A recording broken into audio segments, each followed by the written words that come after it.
My mother-in-law didn't just hate me. She weaponized her private security team and turned my own husband against me. But when she tried to destroy my life completely, she forgot one thing: I don't lose quietly. Before I start, make sure you hit that subscribe button, turn on notifications, and drop a comment below. Your support helps me share more unbelievable real-life stories just like this one. Asterisk, I always thought the worst thing a mother-in-law could do was criticize your cooking or make passive-aggressive comments at Thanksgiving. I was wrong, so wrong. Mine took it to a level I didn't even know existed. But before any of that chaos, my marriage actually felt normal, maybe even happy, depending on the day.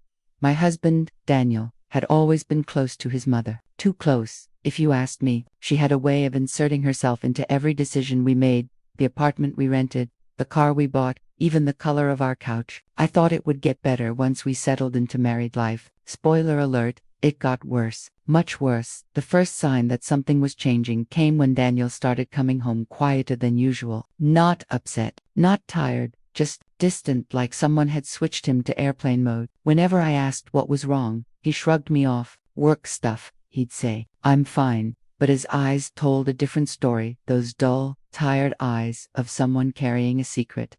Then there was his phone. Once upon a time, it lay around freely. Now he kept it on silent, screen down, always within reach. Even when he showered, he'd bring it with him and place it on the sink like a priceless artifact. That was new. That was wrong. And that was when my gut whispered the first warning: something is going on. Still, nothing could have prepared me for the moment everything snapped. It was a Friday evening. I was cooking dinner, just trying to keep things normal. Daniel walked in the door with a look I can only describe as guilty and defensive at the same time, like a kid who broke a window but already rehearsed his excuse. "We need to talk," he said. My stomach dropped, because those 4 words never mean anything good. He didn't even sit down. He paced, rubbing the back of his neck like he was warming up for a fight. "My mom thinks you've been talking about her behind her back." I nearly laughed, not because it was funny, but because of how ridiculous it sounded. Talking about her? Daniel, the only time I talk about your mom is when she barges into our life like she owns it. He exhaled sharply. "See, that attitude. She says you're trying to create distance between us." Distance. "Daniel, your mother has a key to our house, and she did. He gave it to her last year just in case, but the amount of times she used it made me feel like I lived in her house, not mine." He opened his mouth to argue back, but suddenly, his phone buzzed. He froze, staring at the screen. Something flashed across his face. Shame.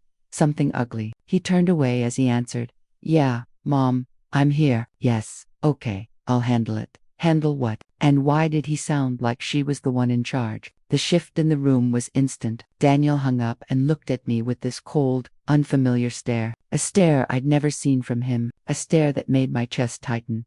"My mom is sending someone over," he said.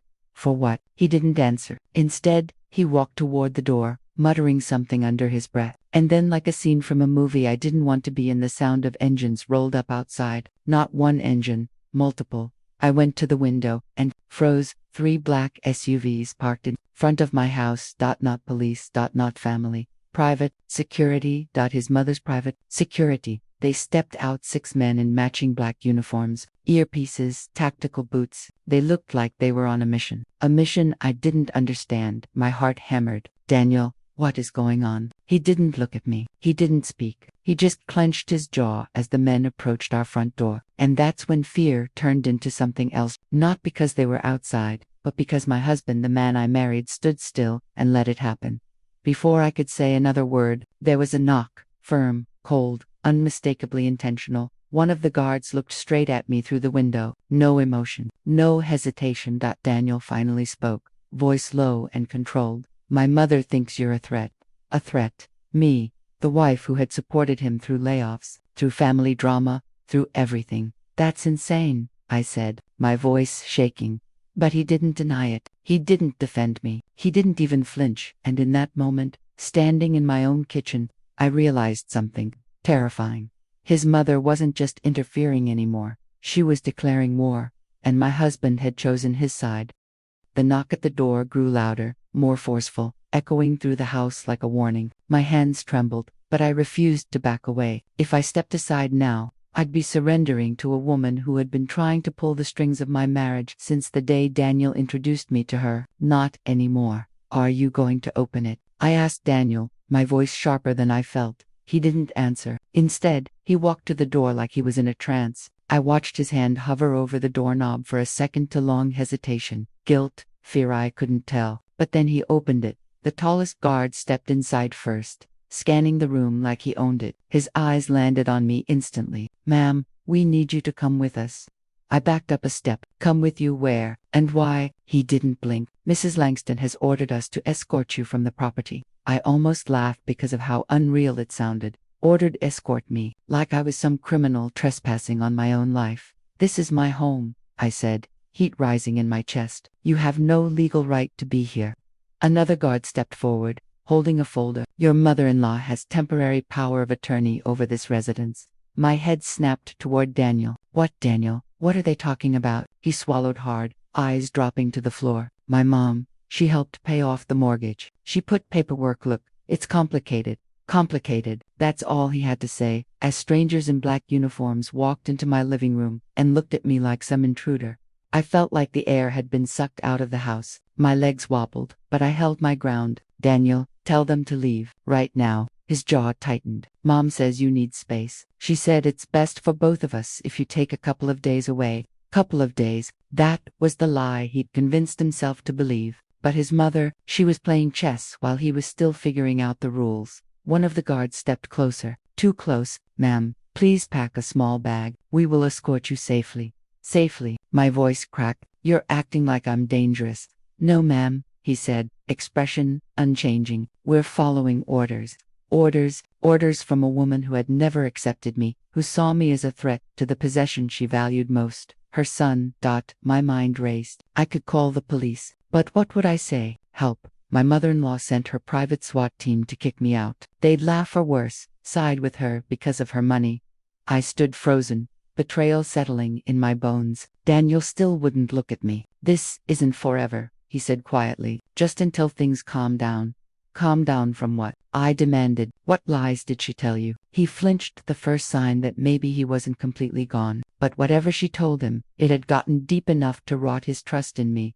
When I didn't move, 2 guards took a step forward, not touching me, not threatening me, just positioning themselves like an inevitable force pushing me toward the staircase. I held up a hand. Don't, I can walk. I went upstairs, every step heavy, my mind spinning. In our bedroom, I packed the bare minimum into a small bag. Clothes, essentials, a few personal items. Every drawer I opened smelled like memories that no longer felt like mine.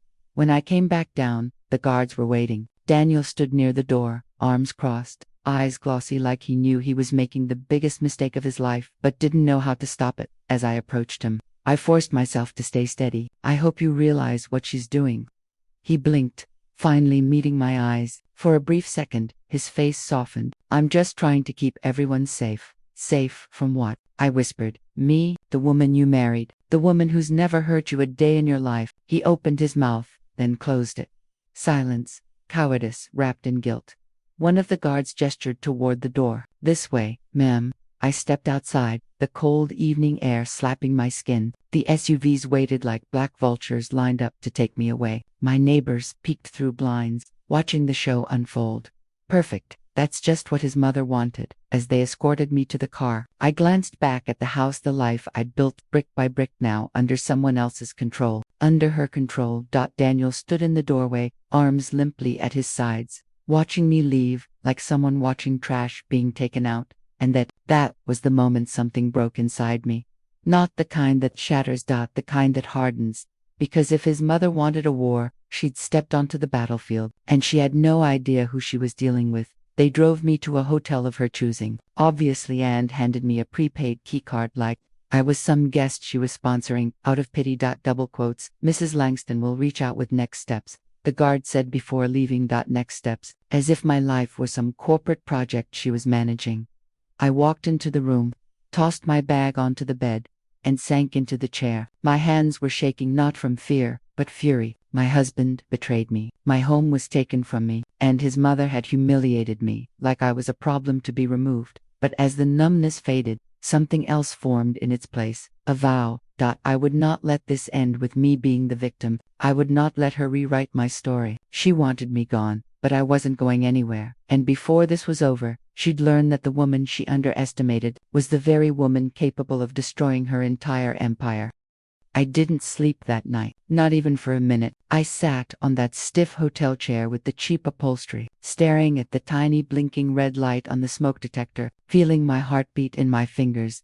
Every time I closed my eyes, I saw Daniel's face in the doorway, half guilty, half obedient, while his mother's private army marched me out of my own home. I replayed every moment, analyzing every expression, every hesitation, every lie he'd swallowed whole. How long had she been poisoning him against me? How long had he been letting her? By sunrise, my fear had burned into focus. If she was willing to send security to forcibly remove me from the house, she wasn't going to stop there. A woman like Eleanor Langston didn't take half measures. She didn't show signs of war. She declared it fully, and I needed to know the truth before she buried me completely. I grabbed my phone and started with the obvious, checking the bank accounts. Nothing seemed different at first. Balances looked normal, but when I scrolled deeper, my stomach twisted. 2 accounts had been frozen, not closed. Frozen. Daniel had access. He could move funds. But I see OULDN single quotes to typical Eleanor tactic. Cripple the target before she strikes. Next, I checked my texts. There were no missed calls from Daniel, no messages, not even a "Are you okay?" Not a single word. That silence said everything. He had chosen his side. He had chosen her. But instead of breaking me, that realization only sharpened my determination. I showered, dressed, and stepped out into the cold morning. I wasn't sure where I was going, but I knew staying still would drown me in helplessness. I walked to the coffee shop across from the hotel and ordered a drink I barely tasted. Then, as I sat by the window, watching strangers go about their lives, something hit me. I needed evidence, proof, something to expose whatever lies Eleanor had told Daniel. Because she didn't just turn him against me overnight. This was planned, and I wasn't going to fight blindly.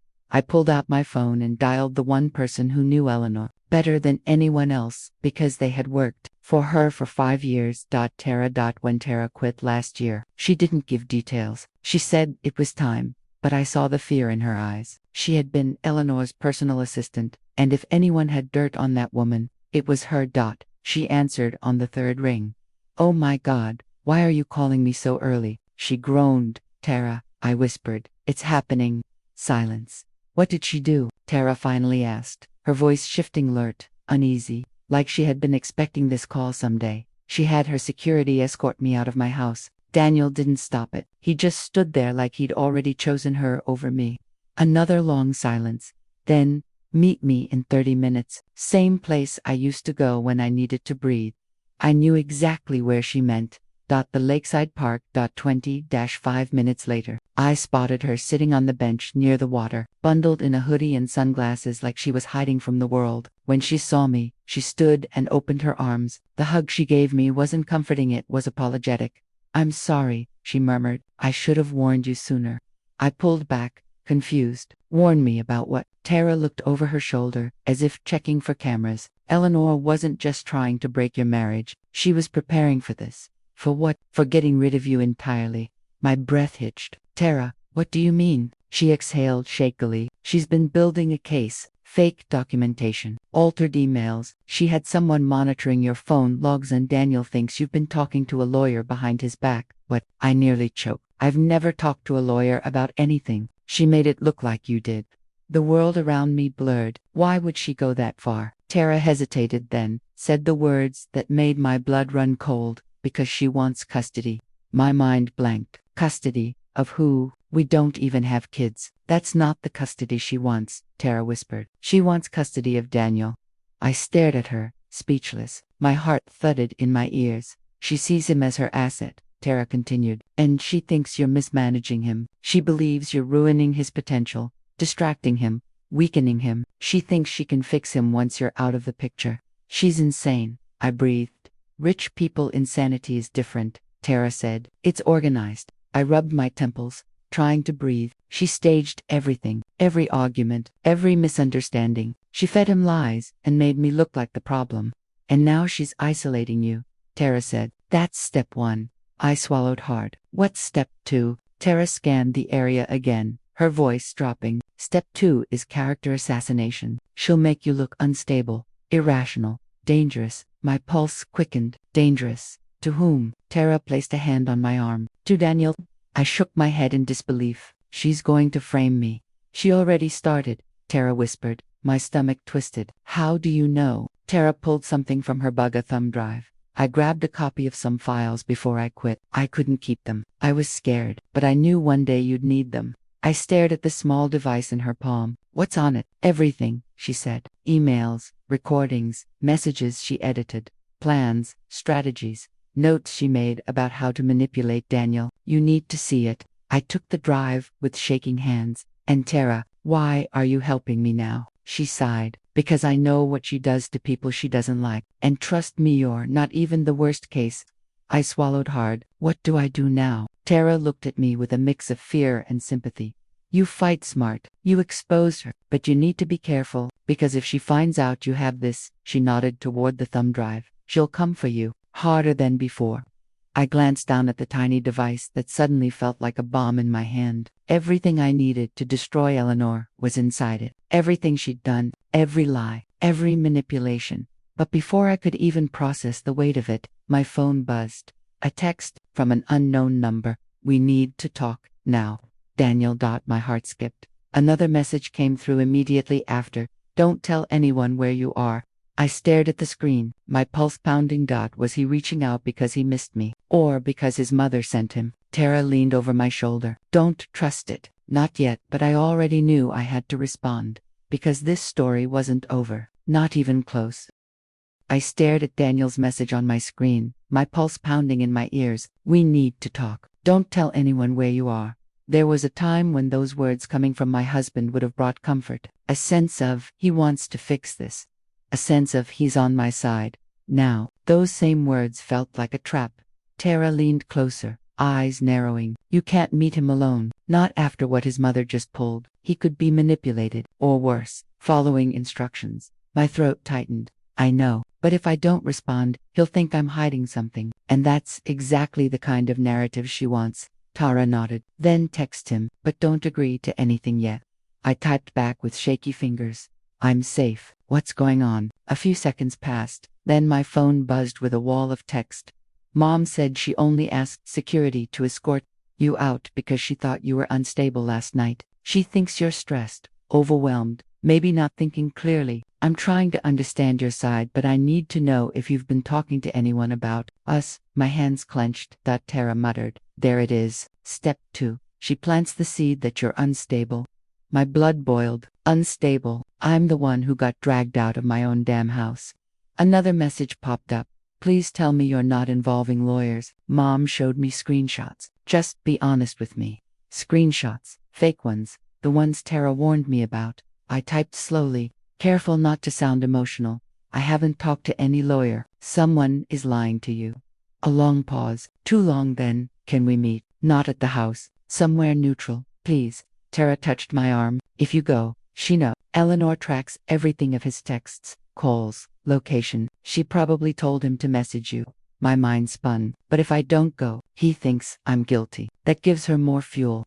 Tara sighed. Then meet him. But choose the place. Choose a public place. Somewhere, with cameras, people, witnesses. Eleanor won't risk a scene. She hates bad press. I nodded. The riverfront cafe. Lots of people, and the city's cameras are everywhere. Perfect.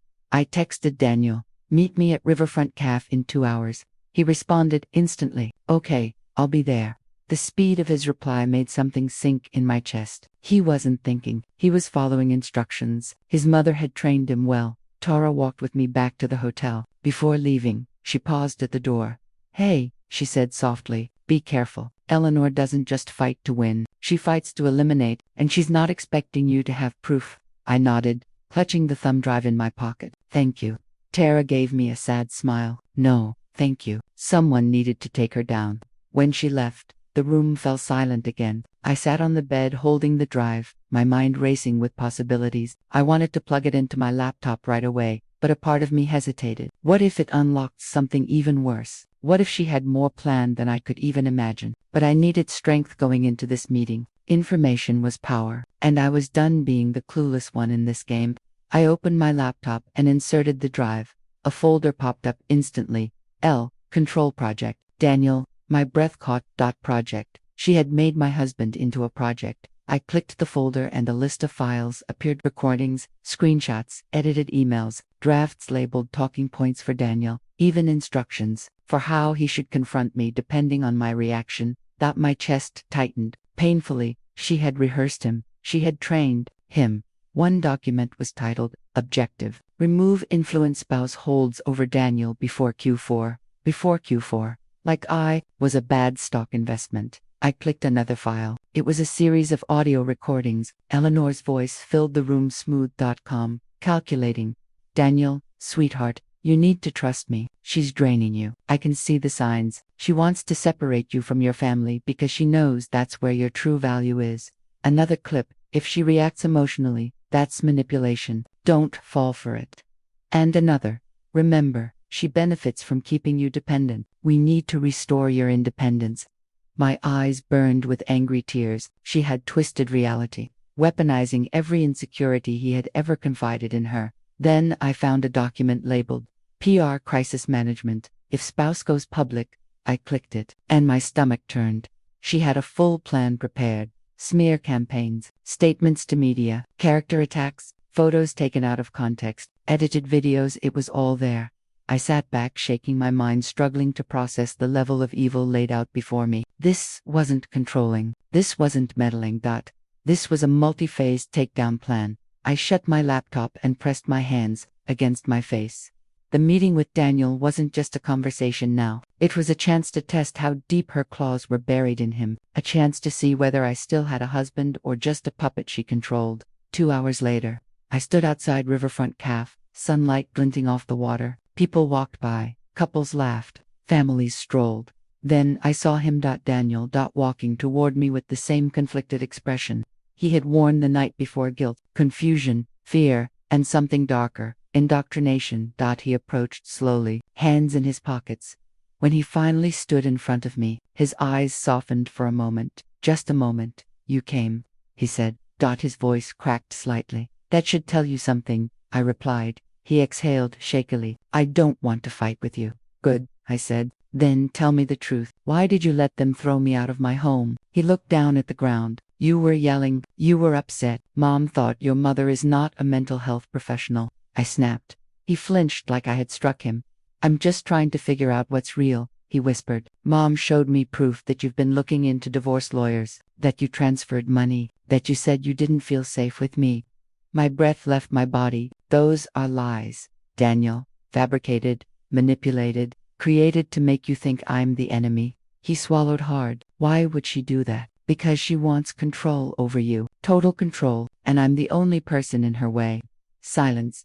Then his eyes narrowed. Suspicious. How do you know that? Because I saw the files, the recordings, her entire plan. But if I told him that now, he'd run back to her and warn her. So I said carefully, because your mother has been trying to push me out since day one. You know that. Daniel looked torn, desperate even. I don't know who to believe. Believe your wife, I said softly. The woman standing right in front of you, not the woman who sent armed security to drag her out like a criminal. His lip trembled. Then he asked the question I dreaded most. Do you have proof? I froze. I couldn't say yes. I couldn't say no. Either answer could destroy everything. So I said, the only thing that might save me, I have the truth, and that's enough. He exhaled shakily, stepping back. I need time. Time. The one thing Eleanor wouldn't give him, and she proved it when his phone buzzed. He glanced at the screen and his face changed instantly. What is it? I asked. Daniel didn't look up, his eyes widening with panic. My mom, she's coming here. Daniel's face drained of color the moment he read the message. His fingers clenched tighter around the phone like he was holding onto a lifeline, except the lifeline was slowly dragging him underwater. What do you mean, she's coming here? I asked, keeping my voice steady. He swallowed hard. She said she needs to intervene immediately. She tracked my location. Of course she did. Eleanor monitored everything he did: his phone, his accounts, his schedule, even his movements. She wasn't a mother. She was a puppeteer. Daniel, I said slowly. We have about 2 minutes before she shows up. If you want to say anything without her controlling the conversation, this is it." He looked torn, his body shifting nervously.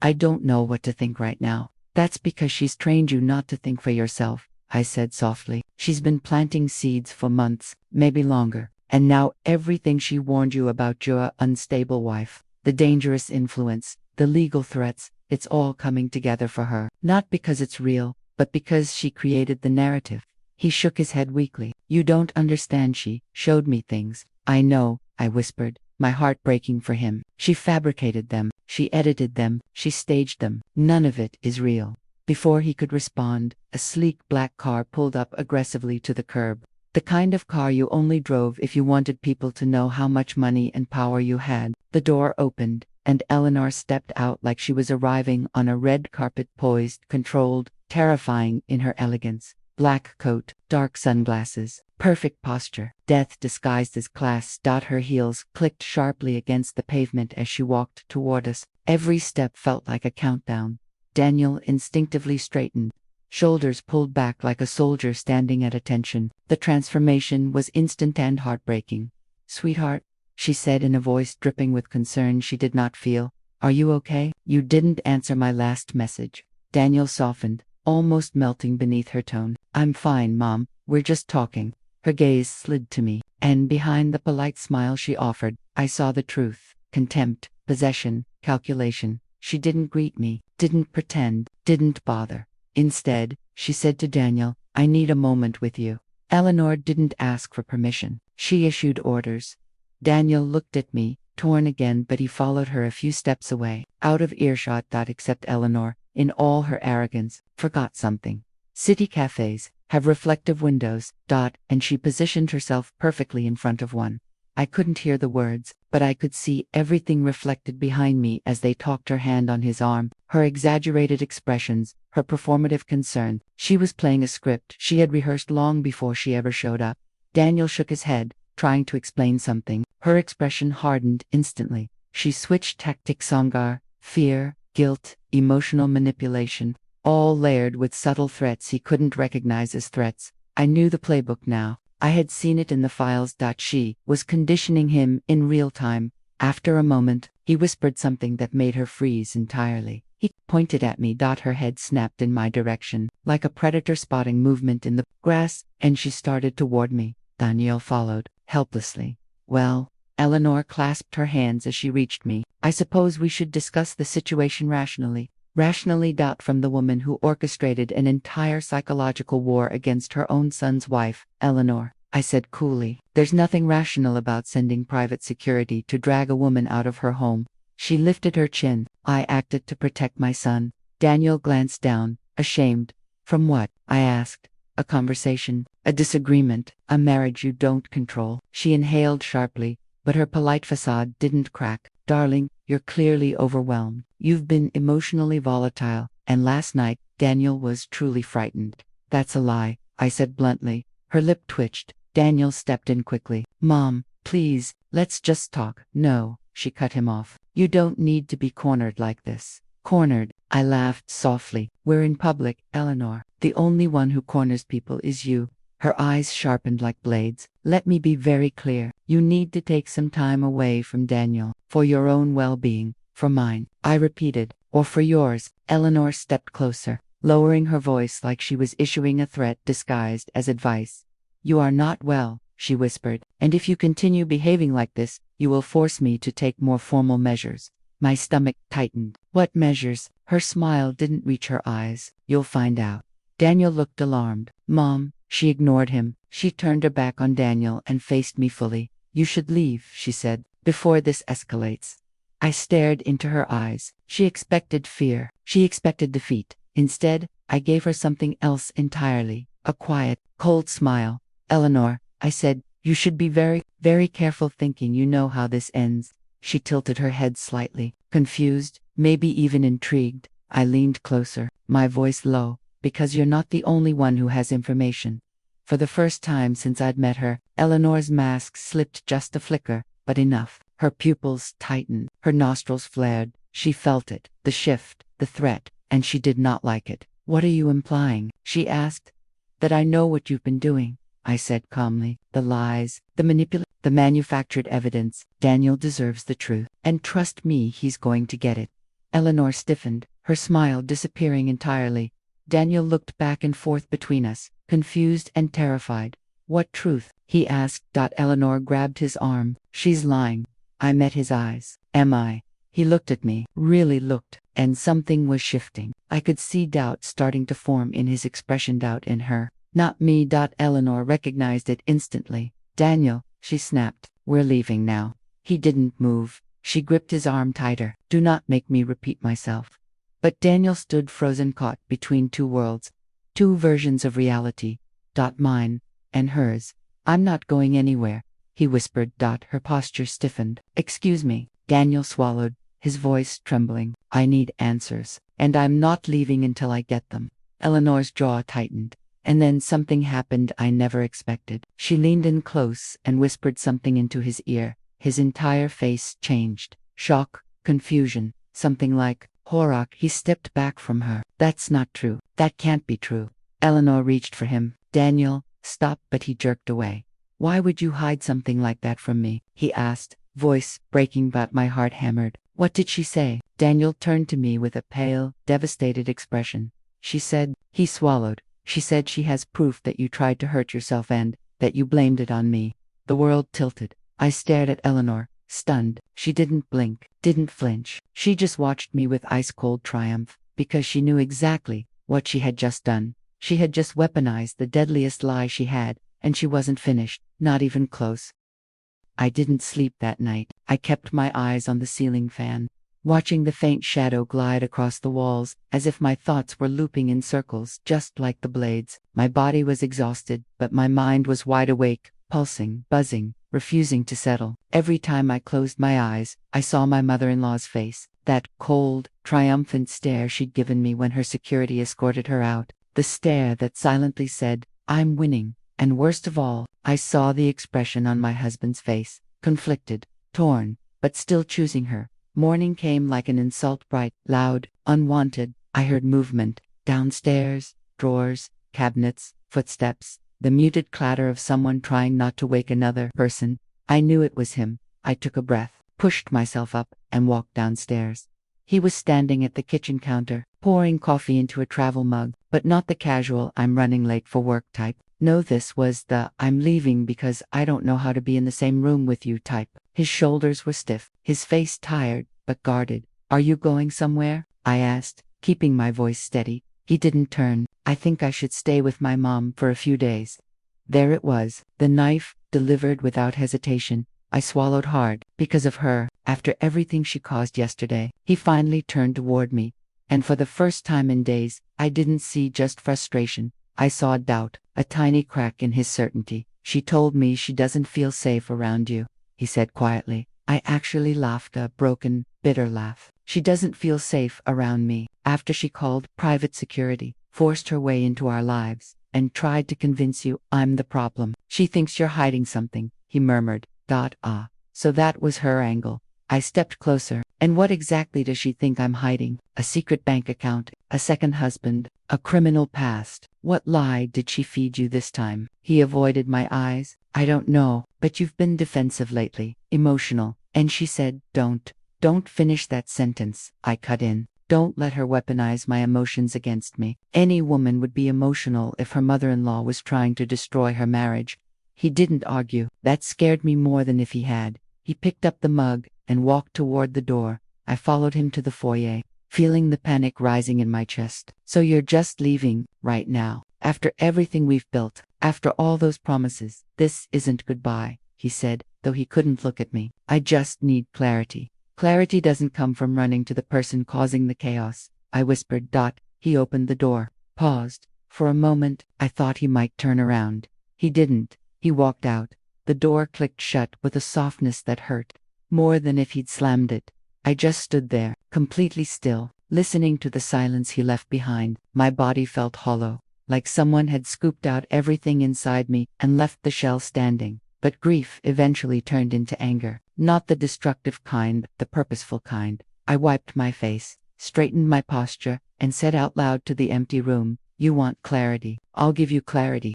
I changed clothes, grabbed my keys, and walked out. No crying, no shaking, no more waiting for someone to realize the truth. I was going to get answers, real ones, because if my mother-in-law claimed I was hiding something, I needed to know what game she was playing now, and why.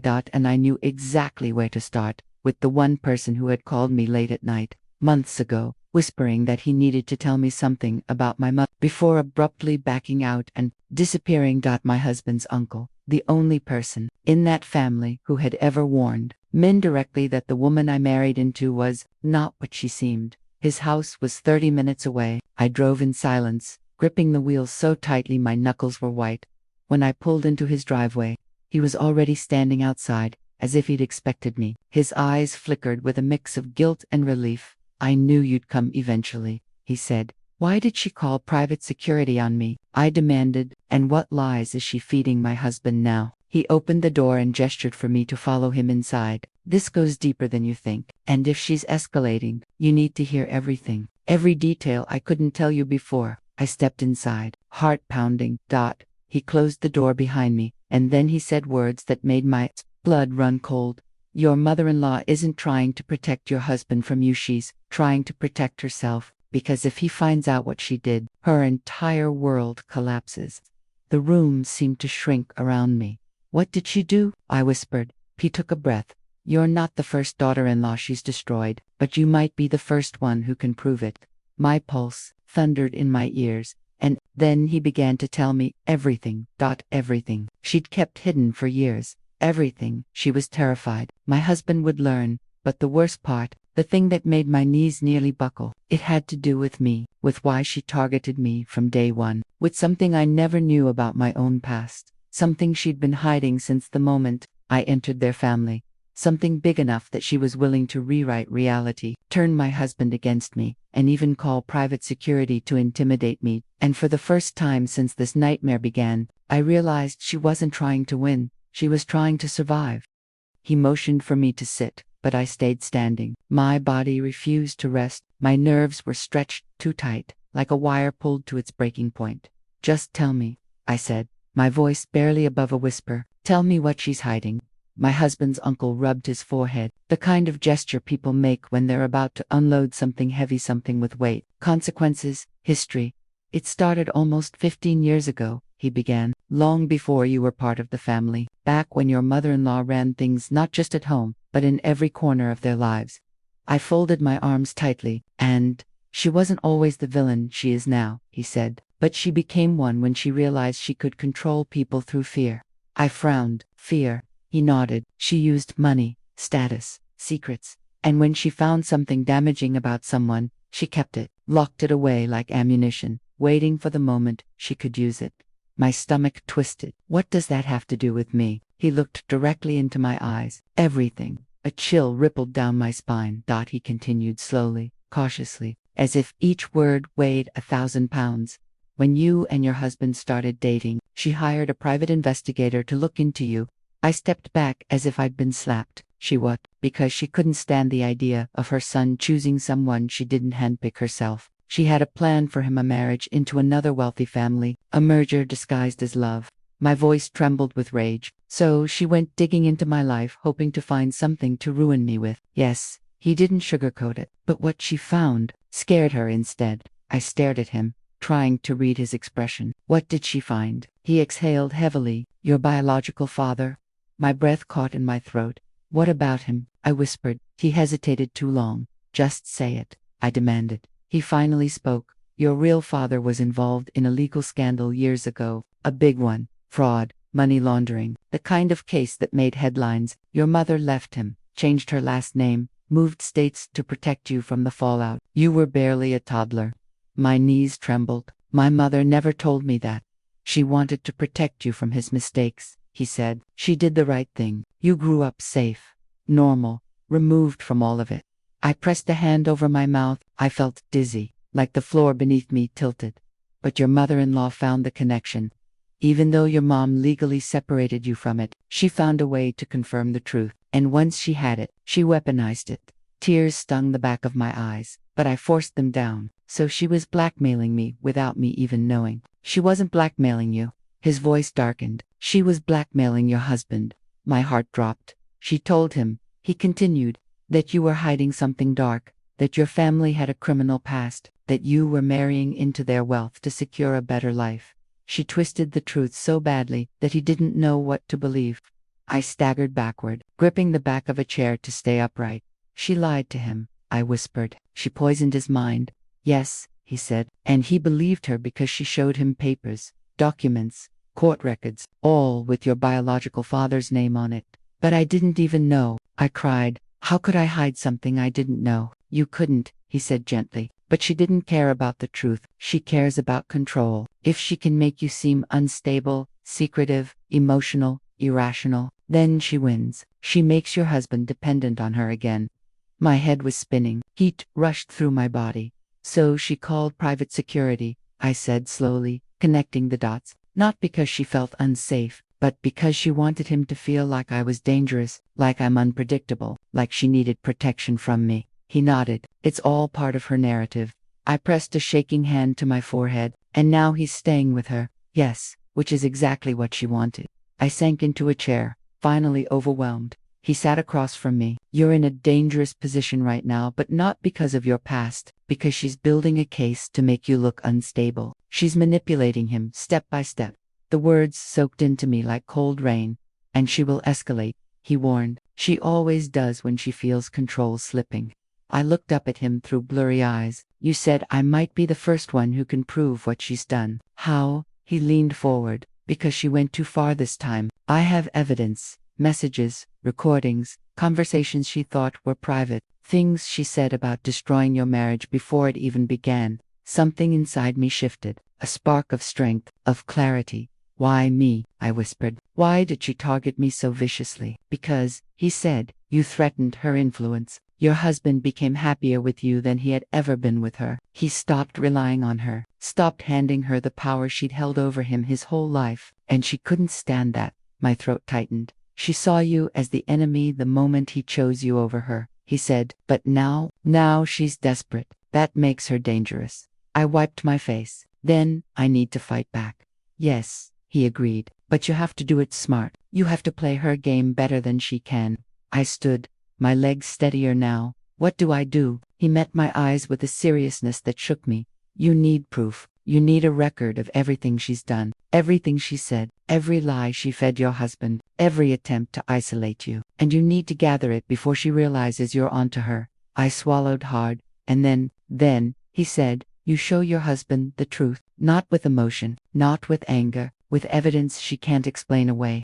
I took a deep breath, a long one, the kind you take before a battle, before a war. I'll do it, I said. I'm done letting her destroy my life. He nodded. Good. Because she's already shifting to the next phase, and you need to be ready. A shiver ran through me. What phase? He hesitated, then said quietly, she's trying to make you look mentally unstable, and if she succeeds, she won't just ruin your marriage, she'll ruin your reputation, your credibility, your entire future. My heart thundered. He added, she's already setting the trap. You're just not supposed to see it yet.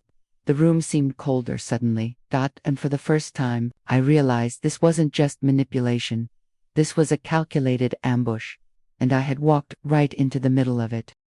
I left his house with my heart pounding so hard it felt like it was shaking my ribs. The truth sat heavy in my chest, clearly complicated, but clarifying. My mother-in-law wasn't attacking me because she hated me, attacking me because she feared me, because I threatened the empire of lies she'd built around herself for decades, because she knew that if my husband ever saw the cracks in her mask, the whole thing would collapse. But now I knew what I had to do, and for the first time since this nightmare began, I felt something I had forgotten existed. Control. I spent the next 3 days preparing, not reacting emotionally, not confronting her, not trying to win my husband back with pleas or explanations. That would only play into her narrative. Instead, I gathered things: messages, screenshots, timelines, receipts. I pulled every text she had ever sent me where she undermined me. I recorded conversations I had with neighbors she'd approached behind my back. I got a copy of the HOA complaint she filed, pretending to be concerned about my behavior. And my husband's uncle, he delivered everything he promised. There were voice recordings, her voice telling him she was going to teach me a lesson. There were emails drafts she never sent, but saved ranting about how I stole her son and how she would put an end to me.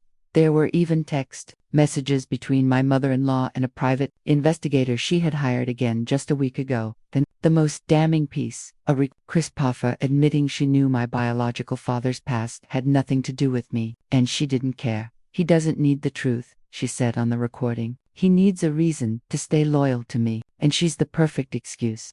My stomach twisted hearing it, but I didn't cry, not anymore. Instead, I organized everything: folders, transcripts, saved audio, screenshots, a clean, logical presentation, not for a court, not for a fight, for my husband. Because this time, I wasn't going to let her twist my words. I wasn't going to let her paint me as emotionally unstable, irrational. I was going to let the truth speak for itself. And whether he believed it or not, I needed to know, for myself. The morning I decided to confront him, I got up early. The sun wasn't even out yet. The house was quiet to quiet. I made coffee, but I barely tasted it. Then, I sent him a text. We need to talk.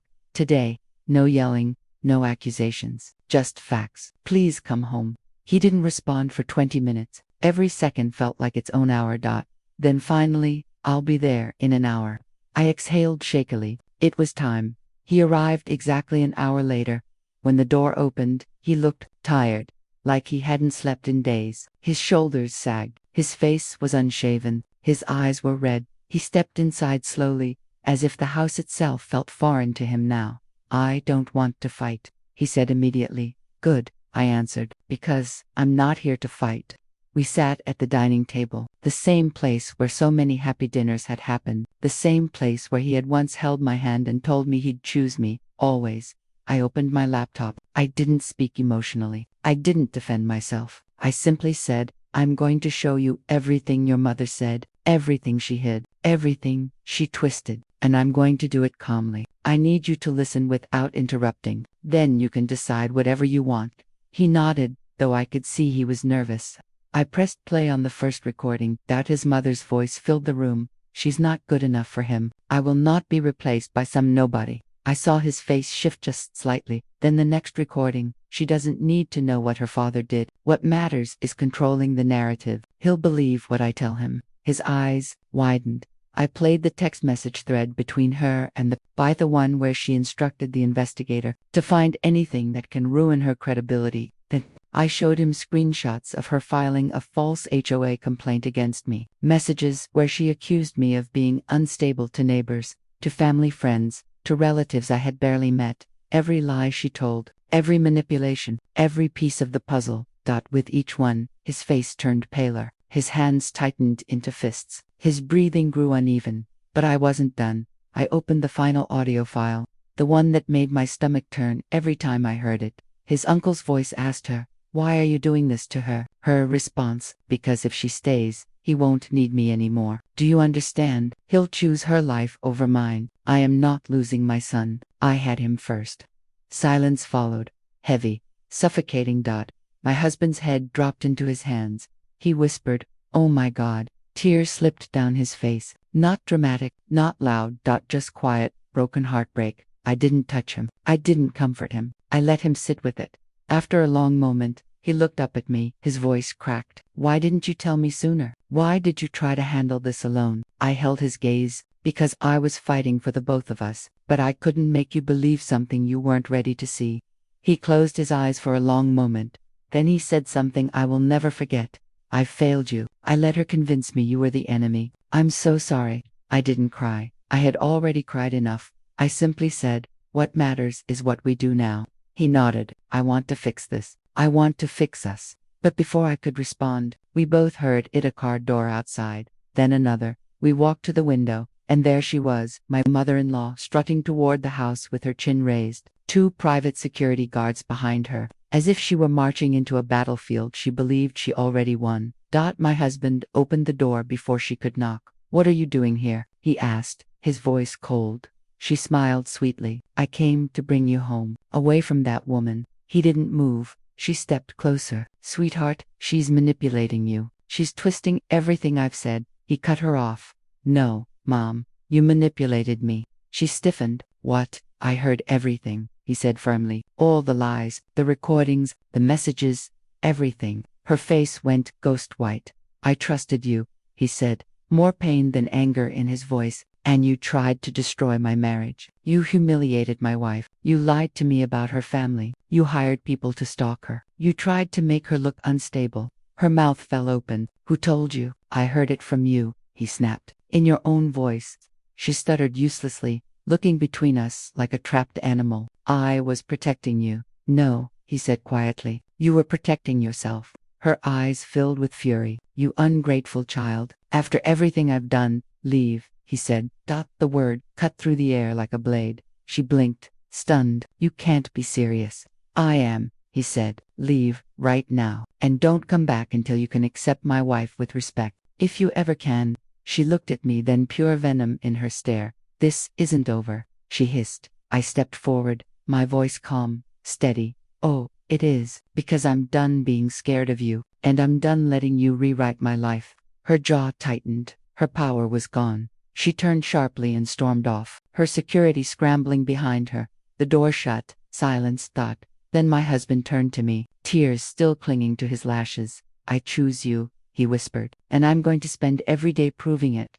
I finally stepped into his arms, not because everything was perfect, not because the pain disappeared, but because we finally faced the truth. Together, his mother would not control our marriage, she would not control him, and she would never again turn him against me. For the first time in months, I felt freed out, and this time no one was taking that from me.